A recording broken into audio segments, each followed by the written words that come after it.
You know what's worse than ignoring a problem? Solving it in the dumbest possible way. And sadly, that's exactly what has ordered recently. They have ordered that every stray dog in Delhi NCR must be caught and moved to shelters in just 8 weeks. At first glance, it might sound like some sort of solution, but if you look closer, this isn't actually solving any problem. It's creating a much bigger one. Here's the irony. India already has a law that clearly lays out how to handle street dogs. The Animal Birth Control Rules. Under the Prevention of Cruelty to Animals Act, it says sterilize them, vaccinate them, and release them back where they come from, not lock them away like criminals. Imagine one day someone drags you out of your neighborhood, dumps you in a packed hall with hundreds of strangers and says it's for your own good. That's exactly what about to happen to lakhs of dogs who have lived in their colonies for years. Dogs who know the people, the smell, the streets, dogs who guard those same lanes every night. Dogs are emotional beings, and with this one order, the is condemning them to live out their remaining years in cages, breaking their spirit and yes, breaking the very law they are supposed to uphold.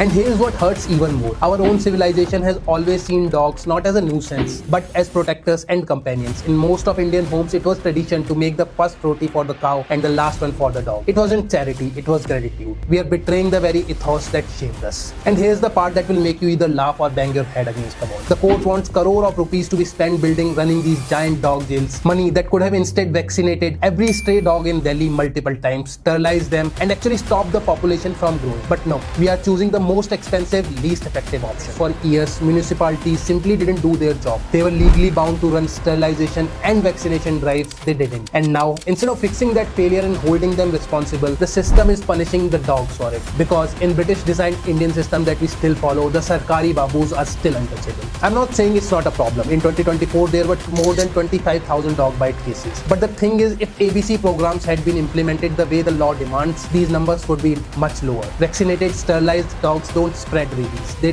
don't multiply. So here's the choice. We can pour crores into locking away every street dog, or we can spend the same money to vaccinate, sterilize, and let them live safely where they belong. One is legal, compassionate, and proven to work. The other is cruel, wasteful, and bound to fail. And here's the kicker. It doesn't even matter if you love dogs or not. History shows that whenever dogs and cats vanish from an area, rat populations explode, and with rats come plagues and diseases. This isn't just about animal rights. This is about public health. This is about your own safety.